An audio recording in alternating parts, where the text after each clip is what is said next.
तो शुरुआत में थोड़ा आदमी धीरे धीरे चलता है, बाद में आदमी सब चीज सेटल होता है। बट धीरे धीरे आपको आइडिया लग रहा है कि नहीं। इसमें सबसे बड़ी गलती क्या करता है स्टूडेंट, वो इसे रिवाइज नहीं करता। नक्शा जो है वो पढ़ने वाली तो चीज नहीं जो कहानी याद कर लेंगे। आप बताइए, आप किसी गली मोहल्ला को जाना छोड़ देंगे ना तो धीरे धीरे दिमाग से उतर जाता है।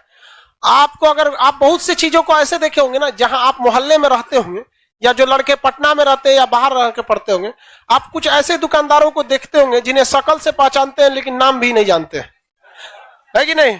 और कहीं और मिल जाएगा तो पहचान जाएंगे, एक दुकान तो पटना में था, मुजफ्फरपुर में था, दिल्ली में था।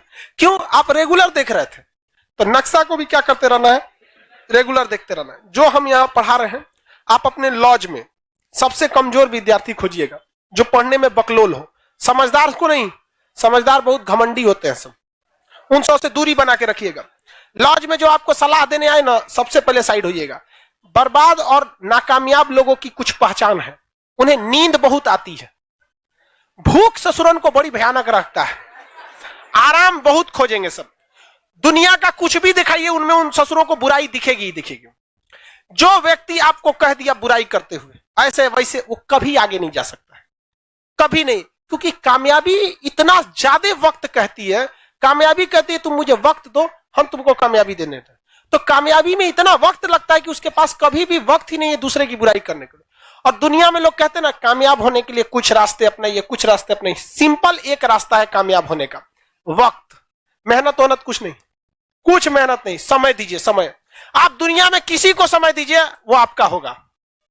आपको फिजिक्स समझ नहीं आ रहा है, कोई टीचर, आपको बिलीव नहीं कीजिएगा ना, टीचर के पास मत जाइए। फिजिक्स का कोई चैप्टर नहीं आ रहा है, ससुराओं का 10 दिन तक रीडिंग मारिए, रीडिंग मारिए, रीडिंग मारिए। आप 10 दिन बाद उस ससुरा समझ में आए ना आए, लेकिन पूरा बना देंगे आप।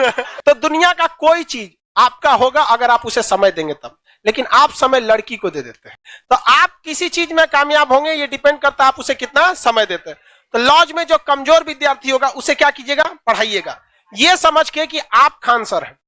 आप ये समझ के नहीं कि आपका लॉज का वो स्टूडेंट है, आप ये समझ के करिएगा कि आप स्टूडेंट हैं। जितने लड़के लाइव पढ़ रहे हैं अपने मोहल्ला में, गली मोहल्ला में क्या कीजिएगा, बताते रहिएगा। सबसे अच्छा तरीका है जिससे फोनवा पे बतियाते हैं ना, ओकरे पढ़ाइए। सार्क बताओ तो सार्क, सार्क, हाँ देखिएगा, तब उधर से फोन करके डिस्टर्बो ना करेगी। क्या जरूरत है तो नहीं पूछ लेगा खाना खाएगी नहीं, अरे खाइए लेगा, मर नहीं जाएगा खाएगा नहीं तो। एक बार हमको याद है कि ग्रेजुएशन में बीएससी में थे हम, मेरे मार्क्स बहुत ही खराब थे, ग्रेजुएशन 49% था। इतना कम बहुत खराब होता है, ये तो एक नॉर्मल से भी लड़कों का भी इससे ज्यादा ही आता है। मार्क्स बहुत कम आए थे, हम टेंशन में हो गए थे वहां पे। तो उन्होंने कहा टेंशन क्या लेते हो, लाइफ में टॉप करो, स्कूल या एग्जाम में टॉप किए ना किए कोई फर्क नहीं पड़ता है यहाँ पर।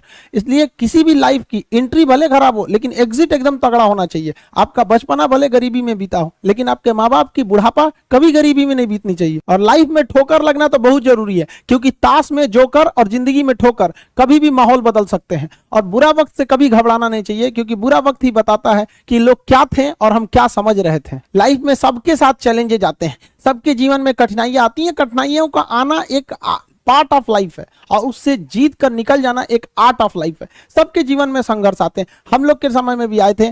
बहुत सारे लोग ठग के चले गए, हमको तो इतना ज्यादा ठगा गया कि हम पटना केवल इसीलिए रुके कि हमको घर जाने का पैसा नहीं छोड़ा था। इस तरह से हमको यहाँ पर नोच लिया था लोगों ने, लेकिन हम धैर्य रखे, अपने टीचर से बात की तो उन्होंने काफी मधुर भाषा में बोला कि देखो बेटा, जीवन में किसी को ठगना पाप है, ठगा जाना कभी पाप नहीं है। तो तुम्हें कोई ठग रहा है तो ये उसकी गलती है, जीवन में तुम किसी को मत ठगना। क्योंकि हम किसी भी इंसान के सीसीटीवी कैमरे से बच सकते हैं, लेकिन जो ऊपर वाले ने सीसीटीवी कैमरा लगाया है उससे कोई नहीं बच सकता। इस देश में कुछ ऐसे लोग हैं ना जिनको अपने बारे में मतलब नहीं है लेकिन दूसरे के बारे में टांग वो ज्यादा लगाएंगे। उन लोगों से कहते हैं भाई दूसरे के ऊपर पीएचडी करने से बेहतर है खुद के ऊपर ग्रेजुएशन कर लो, ज्यादा अच्छा रहेगा।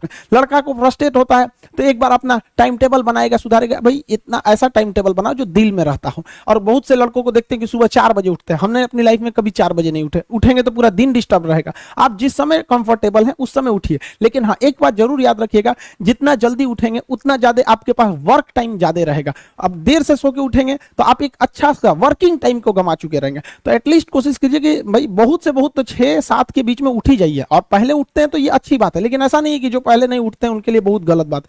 आप जितना पढ़ सकते हैं अपनी कैपेसिटी के हिसाब से ही पढ़िए। आपकी बॉडी 8 घंटा नहीं सस्टेन कर पा रही है, आप 4 घंटा ही पढ़िए। बट धीरे धीरे उसको इंक्रीज कीजिए।